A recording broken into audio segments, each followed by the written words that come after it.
Most people have witnessed or experienced bullying, and I think with digital communication that bullying transfers onto that very easily. And I think that's a problem with digital communication. And I think there's a different way that we could engage with each other that's not hurtful. And so the argument that I'm analyzing for that is in particular to women. And it's based on the sincerity of the media and the news on their support of women.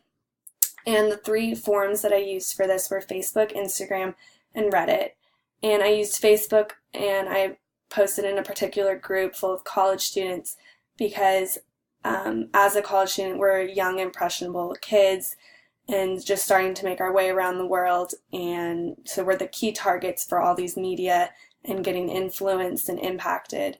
And so I think it's important to hear feedback from them on issues like this where they understand it. And then I chose Reddit because it's easy and it's basically a website designed to have discussions on.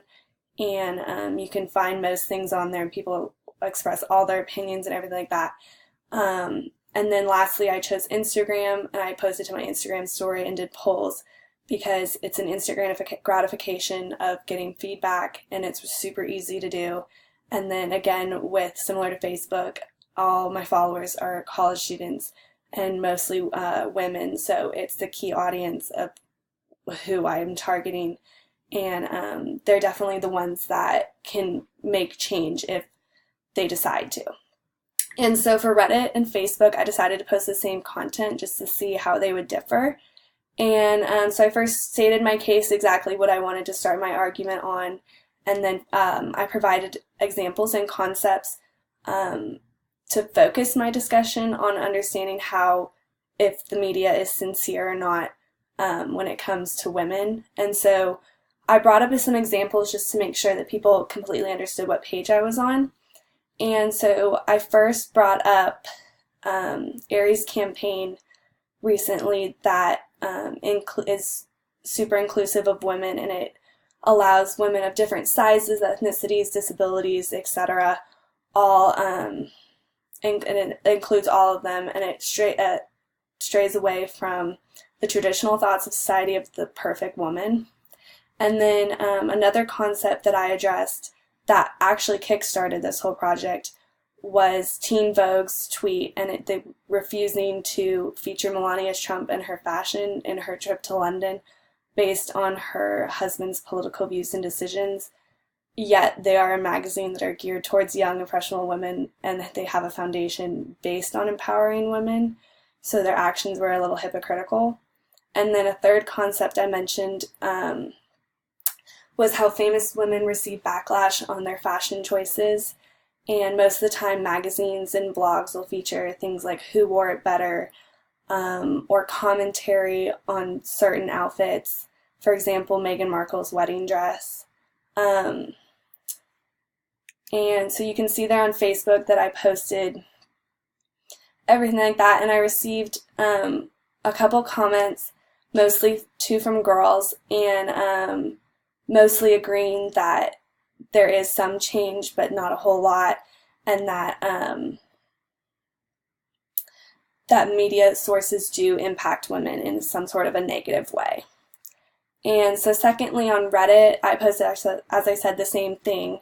And in just 24 hours, it's not posted there, but I had like over 200 views of this, but only one comment said this is awesome. But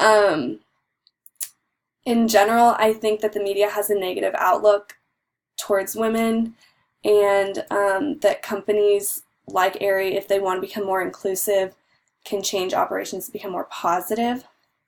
And then lastly, for Instagram, as I said, I posted polls on my story, and I posted 3 different questions. The first one, do you think the media can be objective on issues surrounding women and female empowerment? The second one, do you think magazines and social media impact young, impressionable women in a negative way?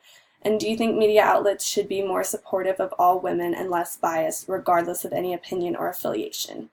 And a majority of the votes were in agreement that the media does have a negative impact and that there is bias towards certain women, and that they should be more supportive of women and less biased.